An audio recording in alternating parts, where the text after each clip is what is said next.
ಇನ್ನು ಧರ್ಮಸ್ಥಳದ ಅರಣ್ಯ ಪ್ರದೇಶದಲ್ಲಿ ಶವಕ್ಕಾಗಿ ಹುಡುಕಾಟ ನಡೀತಾ ಇದೆ. ಬೀದರ್ನಲ್ಲಿ ಅರಣ್ಯ ಸಚಿವ ಈಶ್ವರ್ ಖಂಡ್ರೆ ಈ ಕುರಿತು ಪ್ರತಿಕ್ರಿಯೆಯನ್ನು ನೀಡಿದ್ದಾರೆ. ತನಿಖೆ ನಡೀತಿದೆ, ವರದಿ ಬಂದ ಮೇಲೆ ಕಾನೂನು ಕ್ರಮ ಕೈಗೊಳ್ಳಲಾಗುವುದು ಅಂತ ಹೇಳಿದ್ದಾರೆ.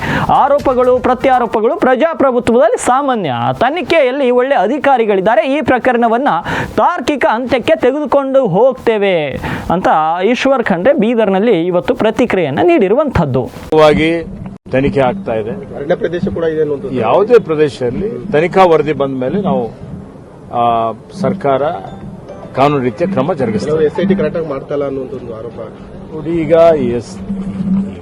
ಆರೋಪಗಳು ಪ್ರತ್ಯಾರೋಪಗಳು ಪ್ರಜಾಪ್ರಭುತ್ವದಲ್ಲಿ ಸಹಜ ಇದೆ.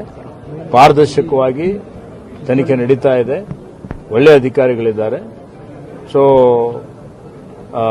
ಅದಕ್ಕೆ ತಾರ್ಕಿಕ ಹಂತಕ್ಕೆ ತೆಗೆದುಕೊಂಡು ಹೋಗ್ತೇವೆ. ಈ ದೇಶ ನೋಡ್ತಾ ಇದೆ, ಭಾರತೀಯ ಜನತಾ ಪಕ್ಷದ ಕೇಂದ್ರ ಸರ್ಕಾರ ಚುನಾವಣಾ ಆಯೋಗವನ್ನು, ಸ್ವಾಯತ್ತ ಸಂಸ್ಥೆಗಳನ್ನು ದುರುಪಯೋಗ ಮಾಡಿಕೊಂಡು ಮತಗಳನ್ನು ಕದ್ದು ಇವತ್ತು ಏನು ವೋಟರ್ ಲಿಸ್ಟ್ ಇದೆ ಅದರಲ್ಲಿ ಹೇರಾಫೇರಿಗಳು ಮಾಡಿ ಪ್ರಜಾಪ್ರಭುತ್ವಕ್ಕೆ ಇವತ್ತು ಜನರ ಸ್ವಾತಂತ್ರ್ಯಕ್ಕೆ ಧಕ್ಕೆ ತರುವಂತಹ ಒಂದು ಕೆಲಸ ಅವತ್ತು ಅವ್ರು ಮಾಡ್ತಾ ಇರ್ತಕ್ಕಂಥದ್ದು. ಇದು ಸಂವಿಧಾನಕ್ಕೆ ಮಾಡುವಂತಹ ಅಪಚಾರ ಇದೆ.